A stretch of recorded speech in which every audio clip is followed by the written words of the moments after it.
first, please welcome our next guest who goes by the American Wasp, Deter McBusiness.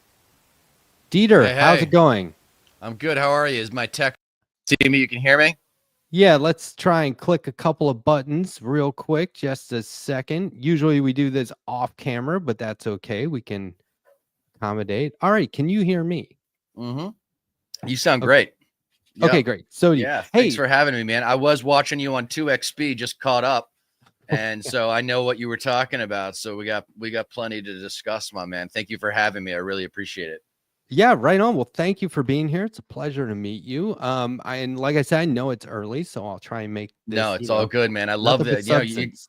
Yeah, I got to be getting up earlier these days anyway, man. I need to get, Okay. 15 hours of work in every day. I feel like these with what's going on. Hey, It's seriously. absurd. It's absurd. It's the hellscape, dude. It's the hellscape we all saw coming, and here it is. We're living in it. People will say, "Hey, careful! It's a marathon, not a sprint." I'm like, nah, we got to sprint. And some of us are Yeah. gonna have to pick up the pace here. I mean, we got to be able to walk and chew gum and do all this shit at once, or else nobody will. Okay, check it out. Oh, and because the right is fully funded. Oh yeah. I mean, they're always like, "Oh, you guys got George Soros pulling all the strings." What about Elon Musk? Are you kidding me?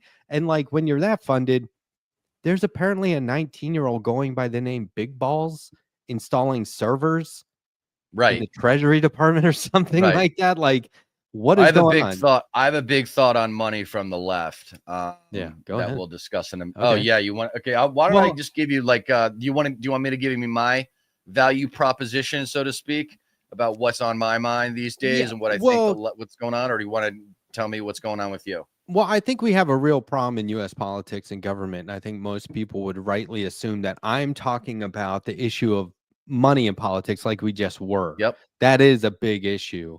But the other big issue is the actual people holding these offices, these elected officials. Oh yeah. And I we personally, myself personally, I need to adopt this method of now I'm angry and I'm always pissed off and railing about the Democrats don't do anything, but I feel like I need more focus. And like, what Yeah. does that mean? And who do I blame? And can we talk about money in politics and holding people accountable and taking the gloves off, Yeah. frankly. So you tell me, what's your take? Because you have a unique perspective on this that I heard, and I was like, yeah, okay, it's refreshing. Yeah, so just for your audience, I have traveled the political spectrum. I didn't grow up as a Confederate conservative quite as much. My mother, though, does come from Virginia and that evangelical background. I know right-wing religious, right-wing corporate America, and right-wing military. I get to judge them all because I know them all.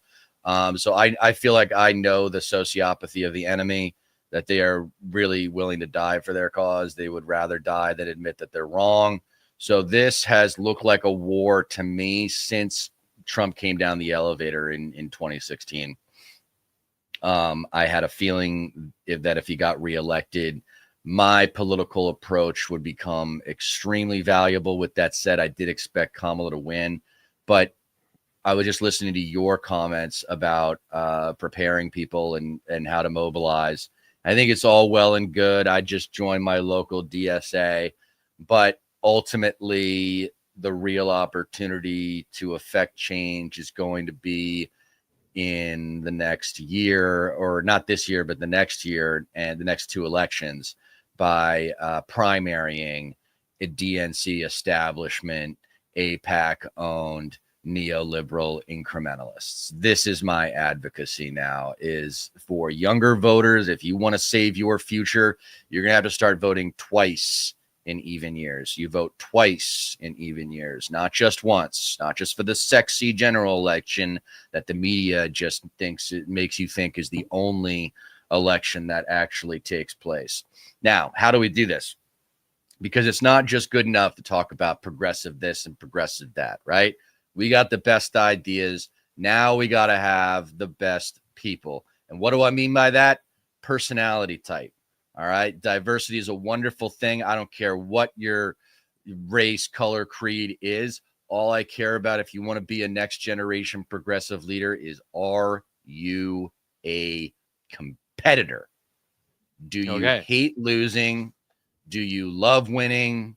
Do you hate MAGA?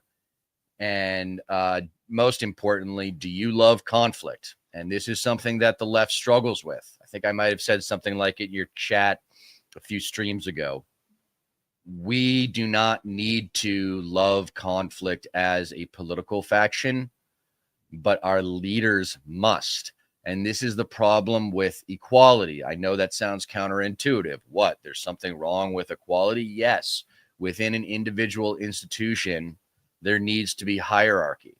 There needs to be the people who are leading the cause, who are out front, taking the punches on the chin. And those people need to be competitors. And something that the left, I don't think, understands about competition, and this is what we do on our show. We talk a little bit about the culture of sports in America, because I believe that if you want to understand the culture of American competition, you have to understand the culture of American sports. And by that, I mean, in a specific way, athletes use anger to fuel their performance. The team that plays angrier is usually the team that wins. So a lot of these people on Blue Sky, the people who are kind of low information lefties, to be honest with you. And then I was on a YouTube webinar the other night with a politically elected Democrat who will remain nameless, but he was talking about choosing love and not telling people that are regretful about voting for Trump, not telling them, I told you so. And I disagree with both things. Right. I disagree with both things, because it's okay to be angry. This is what the left, a lot of lefties who are like artists, for example, maybe like a lot of creative people that, you know, I work in Hollywood, so I know a lot of creative people, and it's the message for this that should come from this next generation of progressive competitors is, give me your anger. It's okay. It's okay to be angry. Like, it's a completely natural response to injustice, inequality, unfairness, and everything else that's going on. Use that anger by giving it to, right now, to things like joining the DSA, making relationships happen with new people, so that a year from now we can really, and really it's going to really be probably 6 months from now, is when these new progressive primary competitive types need to emerge. Now, is it optimistic for me to think we can do this in 2 elections, overtake the DNC in 2 elections by primarying APAC-owned DNC establishment figures? Probably. It's probably optimistic, but the message needs to ring true, because there are just not that many progressives who are oriented towards policy in the DNC. And I am of the opinion that the DNC I still have hope for that institution. I have not bailed on it. I've not given up on it. I volunteered for Kamala, got to know a lot of people locally, and the local Democratic Party's good people. Like, I like them. They do know about local policy, but they're not as cognizant when it comes to national policy, and neither is, or visibly, but it doesn't seem to be, is Ken Martin, the new head of the DNC. I mean, he's getting up there and talking about centrism and Good political tactics, and he didn't have one word, not one word in his victory speech or in his first big appearance with Brian Taylor Cohen about policy. Not one word about policy. They don't even admit that the system is broken. They don't even admit the system. We're not even on step 1. Go ahead. My local Democratic candidates, they will not get elected. I'm in South Carolina, but they run, and they're good. They're good people. I like them a lot. They would do everything for policy. They refer to me as radical, radical leftist. And I said, well, when Trump wins, we'll all be radical, right? Or are you going to keep doing this? Because we have to step it up. There need to be drastic measures. But that guy, how do you feel about Elon Omar congratulating him? Because I they're both mean, from this is the same reason what Bernie and AOC had to do, and I don't blame them, is that when politics circumstances are certain ways, for example, when Biden does beat Trump and the possibility of Trump coming back is still alive, you kind of have to go along to get along. Mm-hmm. So it's a united front. It is a war. So they are allying themselves with the mediocre. I don't want to call the Democratic Party a lesser of two evils because it's not evil. It's just incompetent and it's weak and it's corrupted by things like APAC. I really am on a crusade to destroy APAC because if you go to Open Secrets and look up APAC and look up just the Democrats they give to, I mean, it's $1.5 million at least for guys like Hakeem Jeffries and Schumer and all the other big names. And so I'm and just there, you've probably seen the research that pretty much proves, because it's come from multiple sources, that a lot of the Bernie progressives sat this election out simply because of Israel Gaza. And I didn't think really foreign policy would be such a big part of our national politics anymore. But apparently they are. We got a little bit of a Cold War factor coming back. And we don't, and the Democrats aren't giving anyone a reason to vote at all, especially like one, I don't think they took the uncommitted vote protest seriously. No. Right. I mean, obviously, but like, if they just ran on Medicare for all, universal health care, like, and they were serious about it, the 64% of the country, as far as polling goes, is on board with that. And that's not just the left or Democrats. That's everybody would be okay with that. But no, all they do is run on Trump bad. And now all we get is, we told you so. And Chuck Schumer saying, well, next week when you're watching the Super Bowl and your pizza prices go up, you can thank Trump. Are you kidding me? What are we doing? What are we doing about this, man? So, it's an embarrassment as much as it is what I would call a national security issue. The Democrats being do nothing and lazy, asleep at the switch or at the wheel. We're all in the backseat screaming as we go off the cliff here.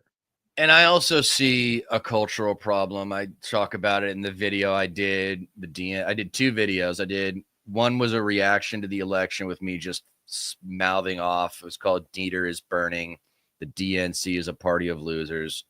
And then the other one was the definitive explanation for why Kamala lost. Blame baby boomer neoliberals. And that's really the group that I want to go after, is the baby boomer neoliberals that have been running the party for 32 years. So you think we should specifically, and despite people saying, hey, that's ageism, do you think we should be going after that generation specifically? Absolutely. I think it's easy enough to say, well, it's not because of their age. It's because that generation has held those positions long enough now that we can say it's obviously the people between a certain age range who aren't doing anything. And it's not because of their age. It's just the easiest way to identify who is asleep at the wheel, right? They grew up in the Cold War. They did not grow up in the digital age. They did not grow up in the global economy. They do not understand our world as well as we do. They do not understand the politics of conflict as well as we do. And maybe even an ideological bigger problem in terms of the institution is that there are way too many Clinton alum in the DNC still with a lot of sway. And a lot of them are in office literally till the day they die. Yes.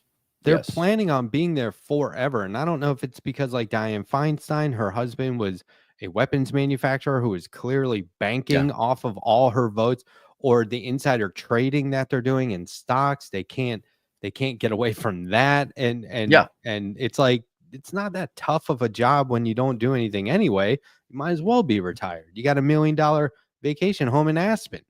Dianne Feinstein sold that before she even retired because she didn't. Right. Yeah, I saw that. I mean, if you know anything about marketing in America, there's a lot of uncomfortable truths that you have to come to terms with that do fall along ism lines, right? So you can say that baby boomer neoliberal hatred is not justified, but that completely ignores the demographic that's been in charge of the party for 32 years. And it's not just the baby boomer liberals are weak, but the baby boomer conservatives, it really is their ideology that is responsible for the deconstruction of government over the last 44 years. This started under Reagan and trickle down economics, and government is the problem. I mean, just that those three words, government is the problem, drives most of the conservative perspective across the country. That is absolutely ridiculous. FDR proved that that's not true. FDR proved that if you're going to have a capitalist society, it needs to be regulated. Otherwise, management is going to abuse the workforce. And that's exactly what's happened. That's another thing, too, is stop saying it's complicated. Like, it's not complicated. The macroeconomic forces that are at work are very easy for anyone to understand if they are explained to them properly. And here's the big part: passionately. This is not America. This is not what the framers envisioned. This is not even what the greatest generation envisioned. This is not what the boomers even envisioned when they were kids. And this is definitely not the America that boomers promised their kids when their kids were growing up. That's a big thing. Call me an entitled millennial, but this isn't what I was promised. I was promised that we would fix healthcare. I was promised that we would have a more humane justice system, a less racist justice system. I was promised that we wouldn't be foreign interventionists anymore, and that we would stop using our Defense Department as a way to sell weapons to other countries that have money. So I make no apologies about going after the baby boomer neoliberals. Those are the two big advocacies for leadership. You want to change an institution's culture. The quickest, best, and easiest way to do it is to change leadership. No more baby boomer, neoliberal, DNC incrementalists, and no more Clinton, Biden, or Obama people. So here's how I look at it, because I've been thinking about this stuff that you say. You have videos on this, and you know, I it's the kind of thing where I watch it and I go, yeah, I know, and then I think about it more and more, and I'm like, okay, this is what I think. They will say, fast forward to 2028, they'll go, you idiots, you Bernie bros, you radical leftists, you stupid progressives. Mayor Pete would have won except for you, right? And we're like, Mayor Pete wouldn't have done shit. So I'm on Blue Sky. It feels a lot better than Twitter, but I can't stand the amount of people that are going, Mayor Pete sounded very presidential right now. Like, you're disgusting.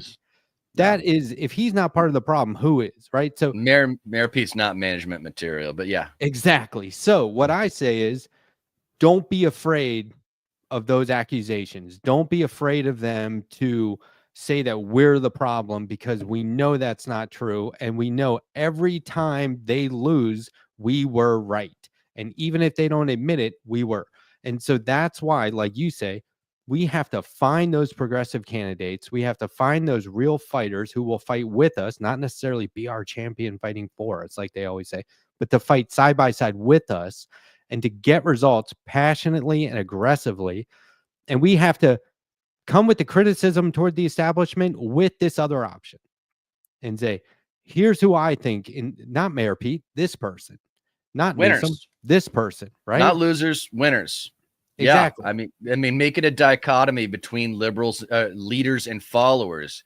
It should be competitors and everybody else. And so when you say, I just wanted that metaphor side by side, they're actually going to be fighting out in front of us because they're going to be in the political process. I haven't heard anybody on the establishment left, even like on the progressive left with AOC and Bernie, call MAGA what they are, which is white trash, idiots, bullies, and cowards, plus heartless one percenters who are actually doing the leadership in the party. That's what MAGA is. And what, and to be clear, fighting in front of, absolutely, like they're going to take the hits, right? Right. they're on the front lines. But I'm sick of this gladiator style campaigning where they're like, I'm going to fight for you. Oh yeah, but they in don't fight. DC. And then when they get there, they go, oh, real quick. No one understands how difficult it is here. I'm the only one. I'm the expert. You were all dumb and wrong. Here's a picture. They talk down to us. Yeah. Yeah. I mean, here's Chuck Schumer right now. I mean, there's no other way to describe it. This is the entire DNC leadership. Every single one of them is a complete waste of space, and they all need to be voted out. And people need to be very upset and aggressive about that. Yeah, and I think the question is how, right? We know the what, when, and why, but we don't really know the how. And that's why I'm encouraging people to join their local DSA, because no matter what you think of that institution, even if it's, got soft people in it right now, it's got infrastructure, and we join them and don't be the soft person. Right. Be the pebble in the stream, or be the oil in the vinegar, whatever it is. Take this message to them, man. I'm telling you, we got to get over the concept of equality on the left with respect to leaders. These are the people who are going to be out front calling them white trash. And I think a lot of reason why lefty leaders are reluctant to call them MAGA trash, or like the January 6th people, I call them treasonous Trump trash terrorists, because that's what they are. And that's you getting your anger out and making it useful. Like, yeah, talk shit to the bully. You know how you beat the bully? This is something I should talk about more when I do appearances. Do you know how do you beat the schoolyard bully? You get up in the bully's face. You dare them to hit you. You talk shit until they hit you. And then they knock you on your ass because they're bigger than you. And then everybody else at the schoolyard sees it. And then they get involved. Maybe you have to get up and get knocked down again. But the people on the schoolyard see it and they do something about it. That's how civil rights worked. It'll make the news. Yeah, I mean, it'll be in the modern news media. Modern media is the reason why the civil rights movement worked, because the rest of the country saw those poor black people down in Birmingham, Alabama, getting hosed down by the police. And they said, this is happening in my country. And then they got involved because they took it on the chin. Those tough motherfuckers. They took it on the chin. And that's the other thing. Did you ever hear Kamala Harris or any lefty, any DNC, I shouldn't say lefty, any Democratic, neoliberal, whatever, political figure at any point in that like year-long campaign, right? Did you ever hear them say something to the effect of immigrants are good, decent, hardworking people, and they deserve our respect? Right. Yeah. No, never. They have made xenophobia their blood sacrifice to mainstream America. So the two issues that I'm really harping on these days are immigration and Israel-Gaza. I think Israel-Gaza, in a weird, fucked up way, is actually, they say crisis is an opportunity. It's an opportunity to get rid of AIPAC. And the good news is that Gen Z, I hosted these guys, the Gen Z podcast. Great guys. Check them out. They have a YouTube channel, but they do sit down interviews, and they're in Los Angeles, and they're just really smart guys. I'm going on their show either next week or the week after. Oh, cool. They did their homework, man. That was like, you guys, do we all agree here that Israel-Gaza is a genocide? And they were like, yeah, absolutely. I didn't even have to do anything. They already knew. And I said, if it's a genocide, then why is it being allowed to happen? Why aren't our political figures advocating that Israel stop committing the genocide? And I said, because AIPAC, they knew.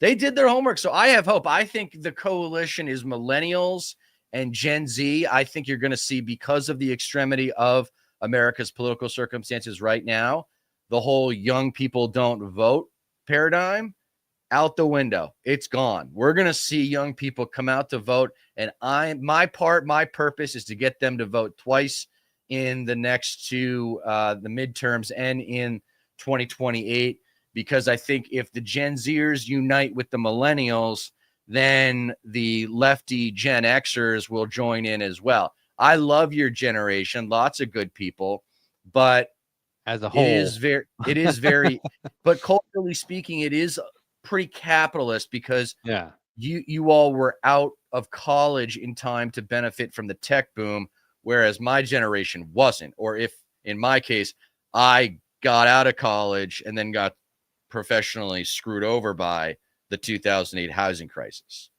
And yeah, Gen Z, well, it's millennials have dealt with a lot. Gen Z's dealt with a lot. And so I will pick up that gauntlet. Of course, we will be promoting candidates however we can here, and getting people to vote in the primaries is absolutely essential.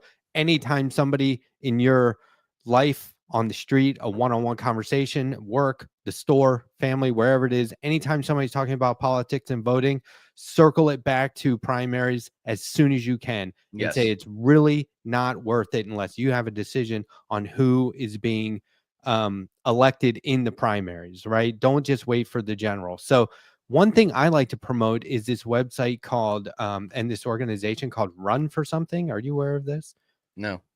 Since launching in 2017, Run for Something has recruited nearly 100,000 people across all 50 states to run for state and local offices. We provide a safety net for new and exciting progressive leaders at all stages of their journey, helping them run efficient, strategic, grassroots-driven campaigns while feeling supported throughout the process. If you don't take our word for it, you can hear from their candidates directly at their website. It's very good. So like if somebody wanted to run for office, you're like, I don't know how, go to Run for Something. Yeah, cool. And contact them and they'll say, well, where are you? Try this.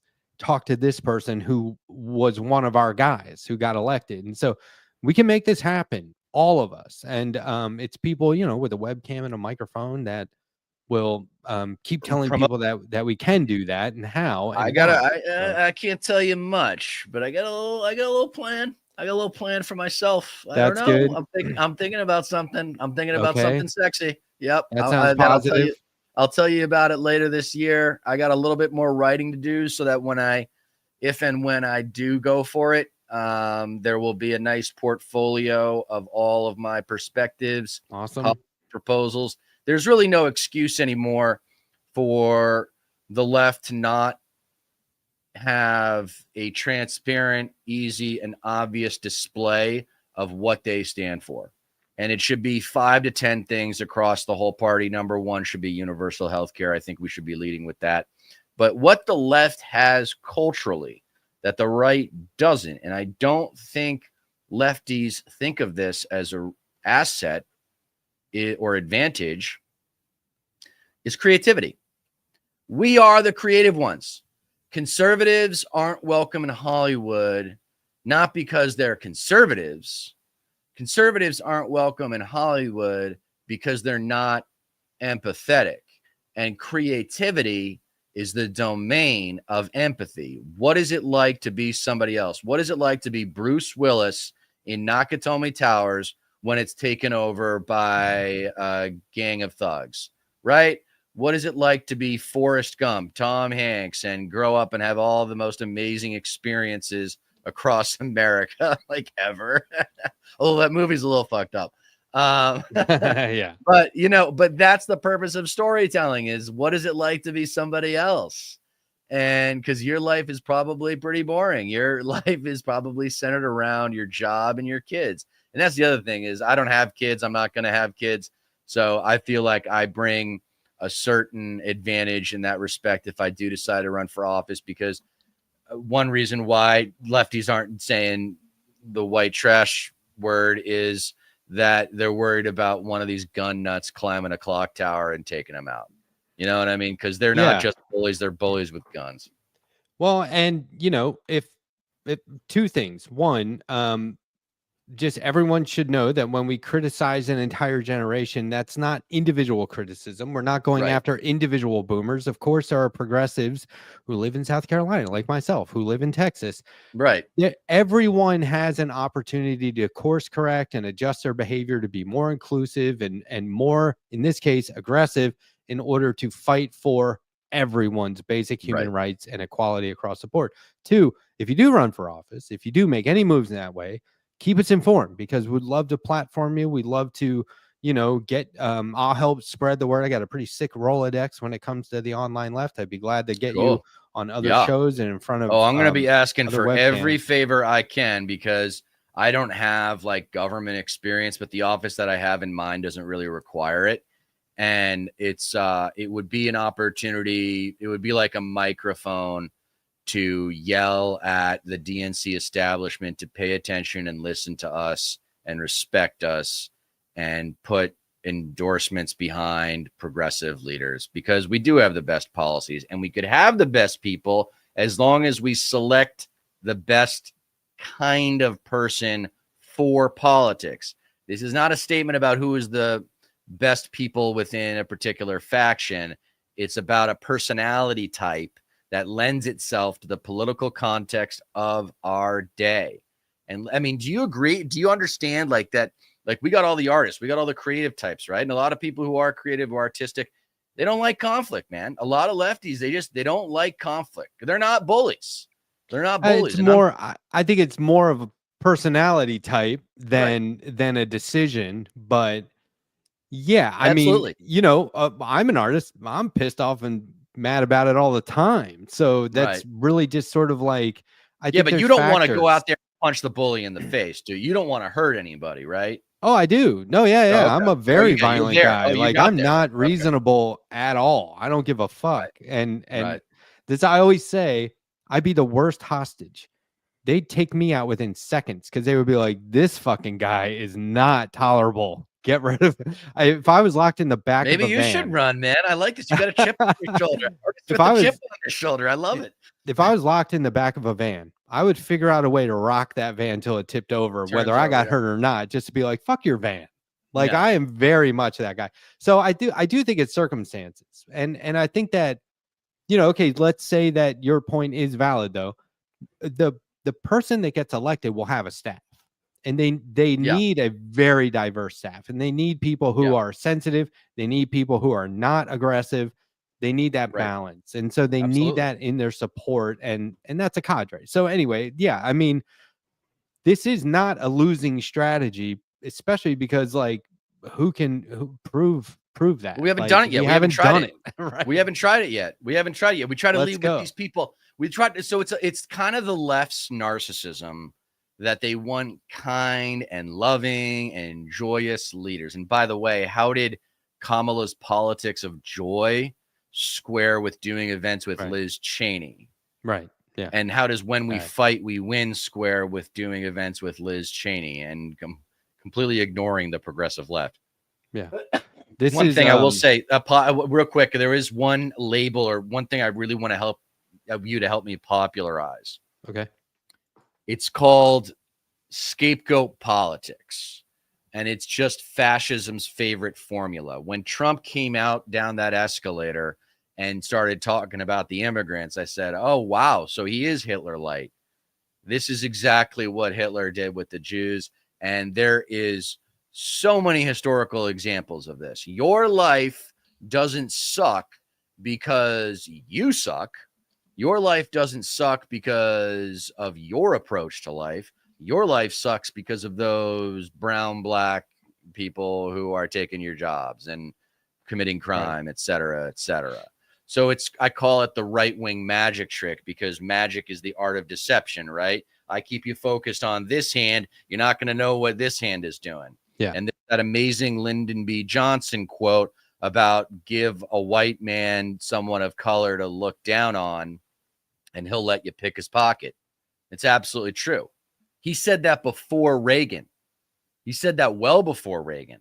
And he was, I mean, LBJ had his flaws, and just titanic political figure in American history that people don't study enough, because that quote is pretty brilliant. Well, and I do think they're all flawed. I mean, my big thing about electoral politics is, as soon as you're elected, you are at least systemically corrupted.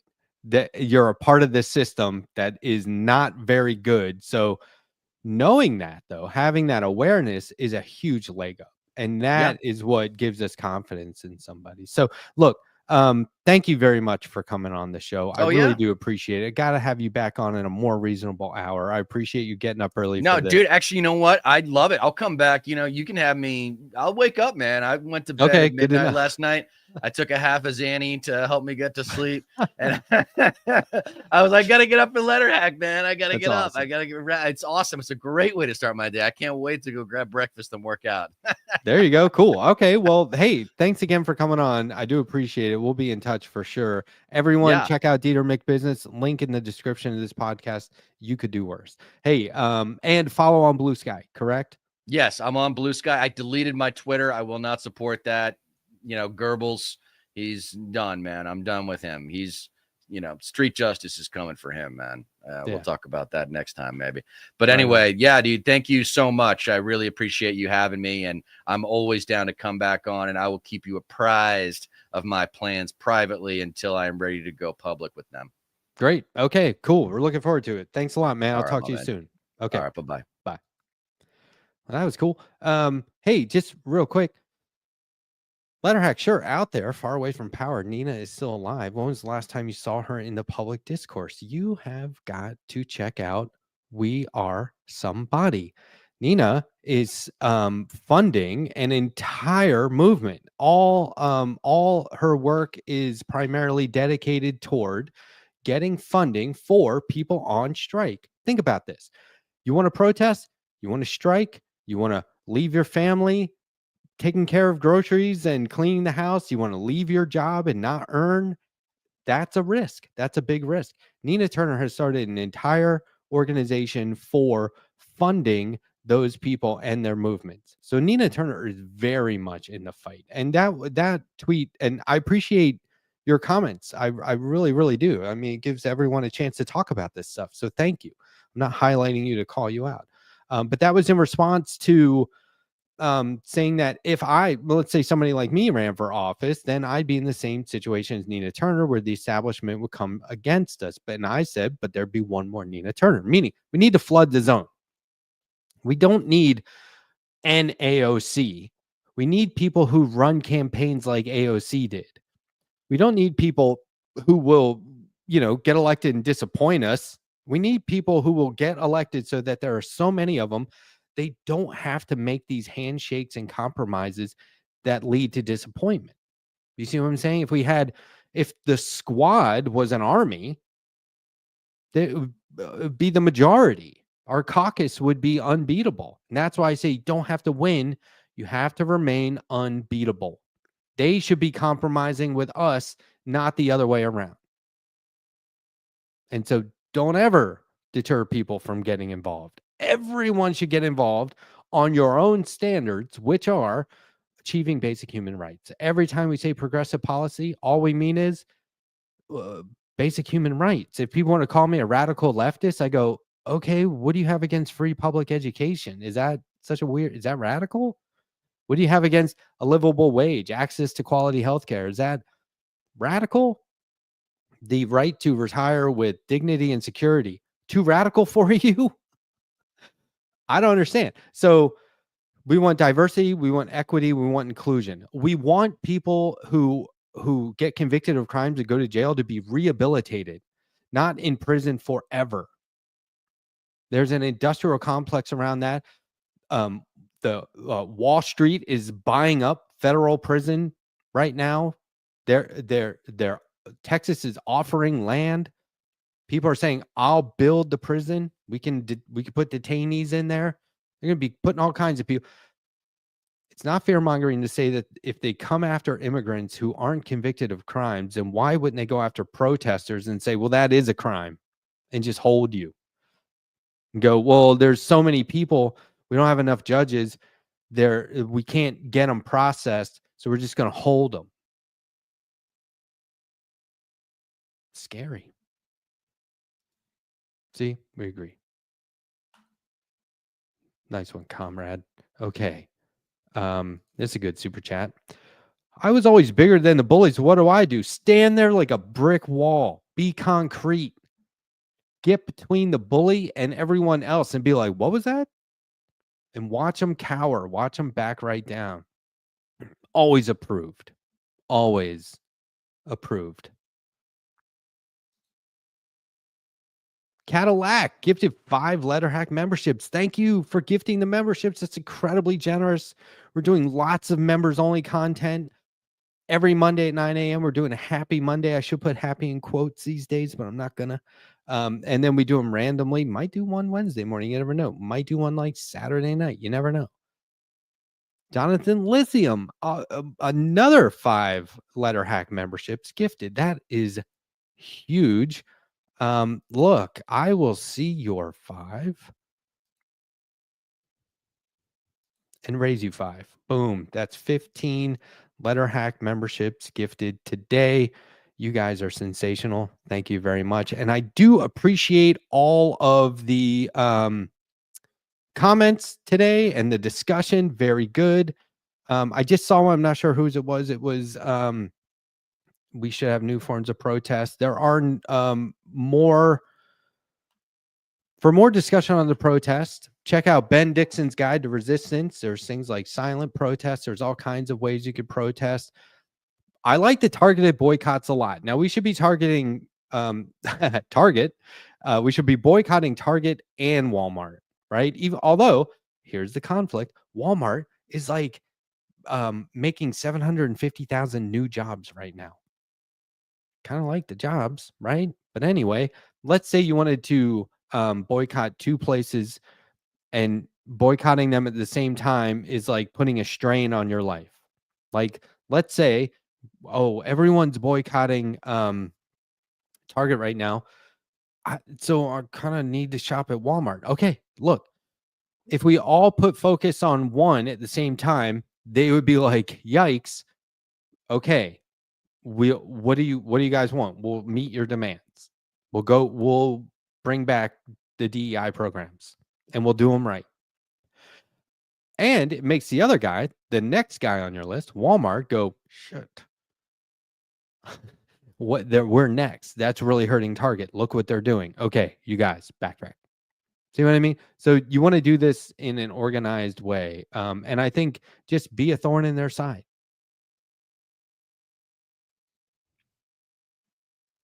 Rachel Atwood, thank you very much for the $2. Were you ever a fan of the band Happy Mondays? I don't know. Maybe I know their song, but I don't know them by name. I'll have to look it up. Put it on the Discord under music. Snack Panther, best username on the internet, gifted 5 Letterhack memberships. Sensational. Thank you very much.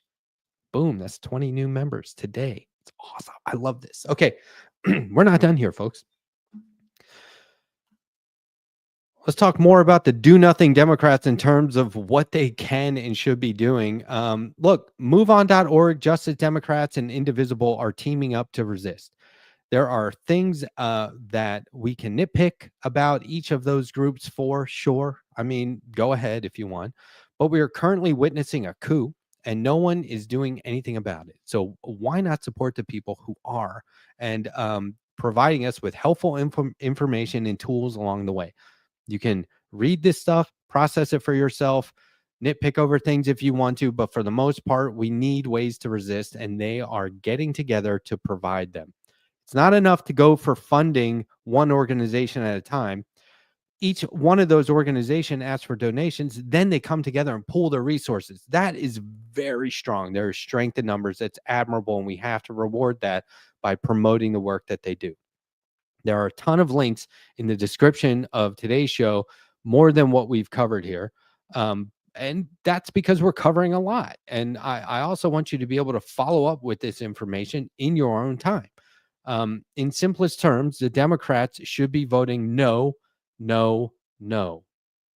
They should be voting no, no matter what. Every Democrat votes no on every Trump nominee. Why didn't that happen?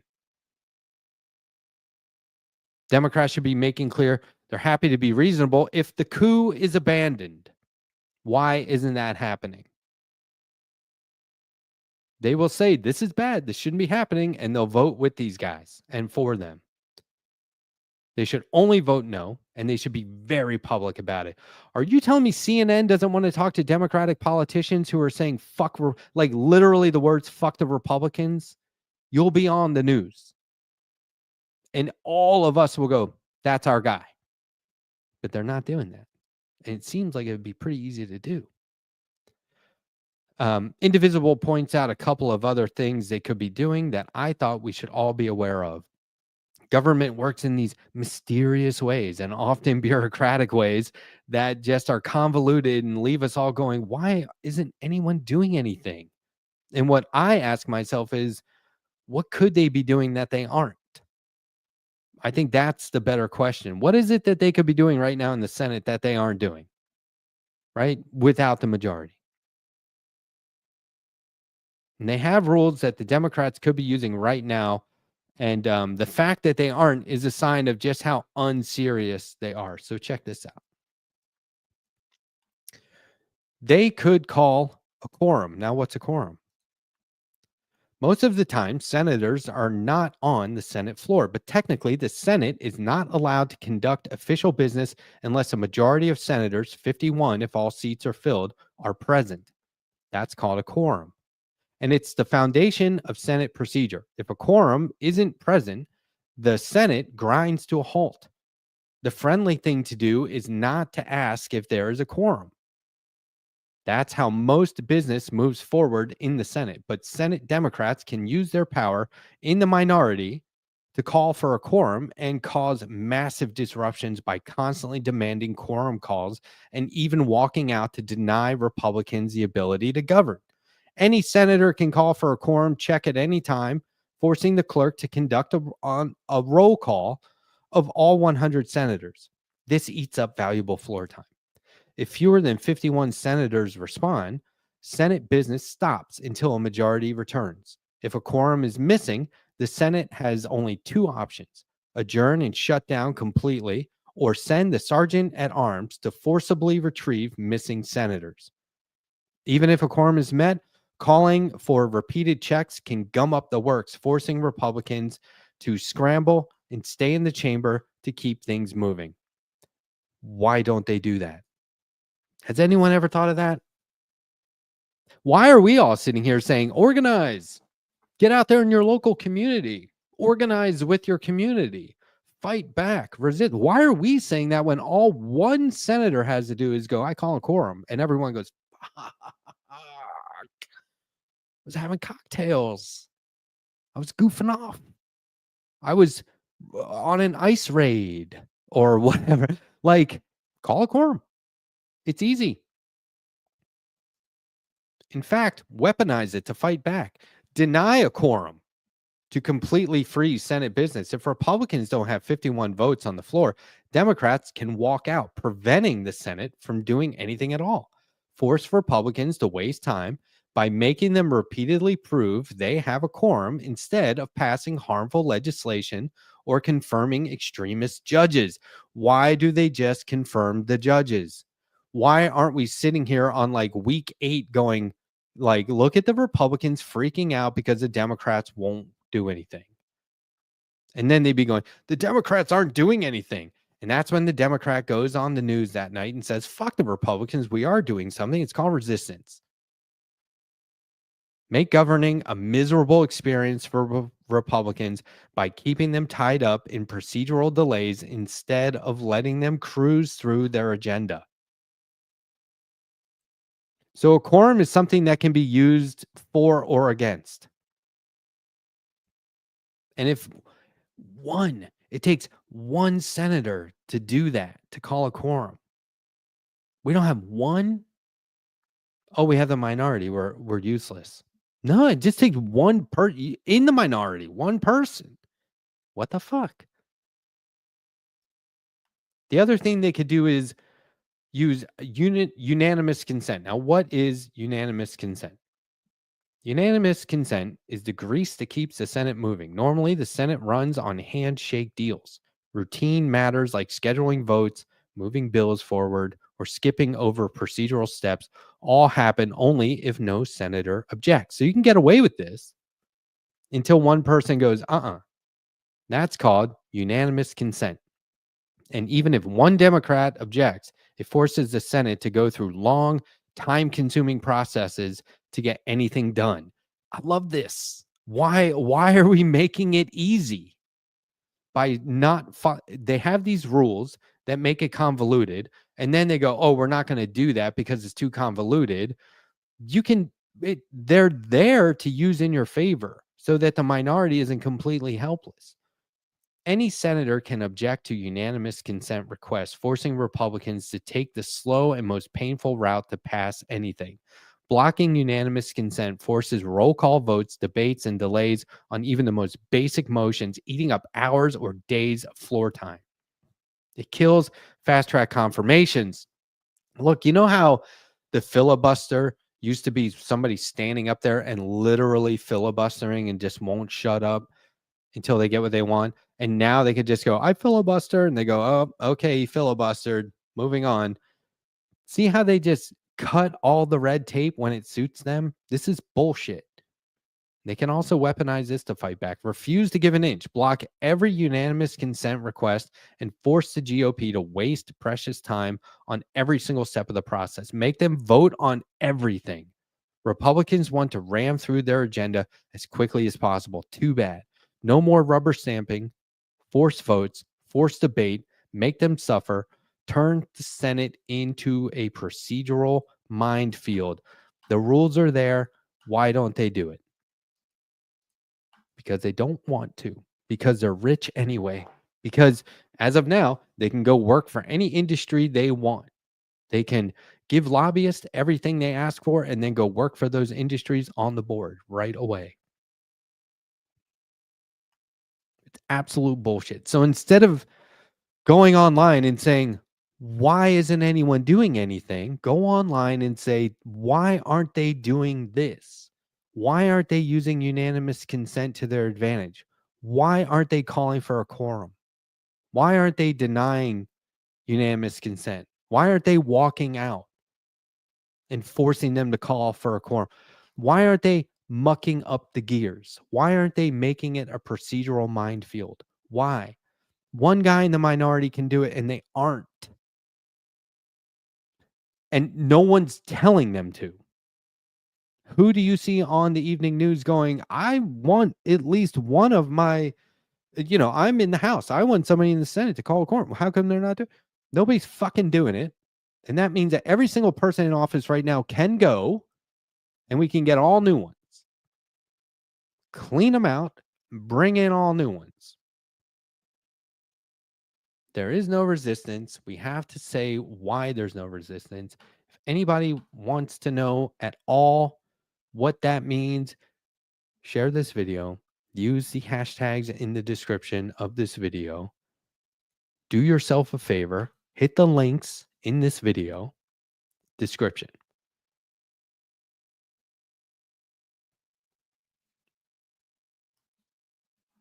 And, educate yourself on these matters.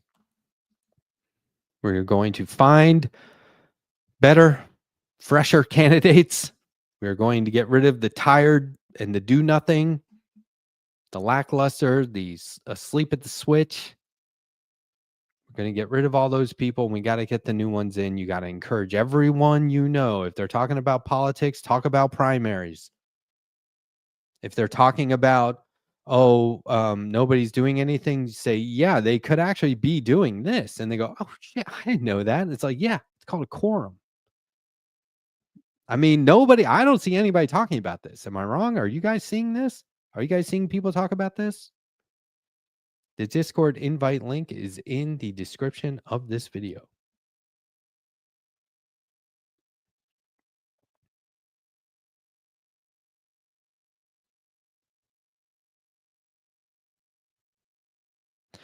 And as Pinkerbell points out, there are worthwhile candidates. We need to promote them, right? We need to push for them. So, look, it's not over yet. We're always going to be in the fight. People talk about, we always lose. People love to be depressing in their rhetoric. I choose not to do that. I don't say we always lose. I say the establishment Democrats are happy to lose. I didn't fucking lose. We lost the election. I didn't lose the election. The Harris campaign neglected to get the correct amount of votes. I didn't lose shit because I'm not here to win. I'm here to fight. I'm not here to win. I'm here to remain unbeatable. The Letterhack! Oh my gosh!